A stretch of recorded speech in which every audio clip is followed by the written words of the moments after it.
നമ്മൾ ഈ ട്രക്ക് സ്റ്റോപ്പിൽ 2 ട്രക്കിൻ്റെ ഇടയ്ക്ക് ബാക്കപ്പ് ചെയ്ത സമയത്ത് നല്ല മഴയായിരുന്നു കേട്ടോ. ഒരു രക്ഷയില്ലാതെ മഴയായിരുന്നു, ഒന്നും കാണാൻ പറ്റത്തില്ലായിരുന്നു ആക്ച്വലി.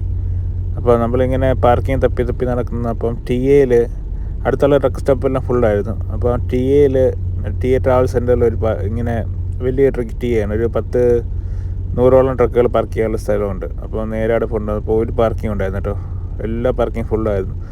ഒരു പാർക്കിങ്ങിലോട്ടാണ്. അപ്പോൾ അവിടെ നമ്മൾ ബാക്കപ്പ് ഇട്ടുകൊണ്ടിരിക്കുകയാണ്. 2 ട്രക്കിൻ്റെ ഇടയ്ക്കാണ് ബാക്കപ്പ്. അപ്പോൾ നമ്മളിങ്ങനെ 2 ട്രക്കിൻ്റെ ഇടയ്ക്ക് ബാക്കപ്പ് ചെയ്യുന്ന സമയത്ത് വളരെ പയ്യെ ശ്രദ്ധിച്ച് ചെയ്യണം കേട്ടോ. പ്രത്യേകിച്ച് മഴയും കൂടെ ആകുമ്പോൾ വിസിബിലിറ്റി വളരെ കുറവായിരിക്കും. പറ്റുമെങ്കിൽ റെയിൻകോട്ടൊക്കെ ഇട്ടൊന്ന് ഇറങ്ങി നോക്കാൻ ശ്രമിക്കുക സ്റ്റാർട്ടിങ്ങിലൊക്കെ. എപ്പോഴും നമ്മൾ ഇറങ്ങി നോക്കുന്നത് നമ്മുടെ സേഫ്റ്റിക്ക് നല്ലതാണ് കേട്ടോ. കാരണം നല്ല വിലയുള്ള ട്രക്കുകളാണ് അപ്പുറത്തെല്ലാം കിടക്കുന്നത്. എന്തെങ്കിലും തട്ടിലും മുട്ടിലായി കഴിഞ്ഞാൽ നമുക്ക് പണി കിട്ടും. അതുകൊണ്ടല്ലേ. അപ്പോൾ ഇത് ഫ്രൈ ലൈനറിൻ്റെ പുതിയൊരു ട്രക്ക് കിടക്കുന്നത്.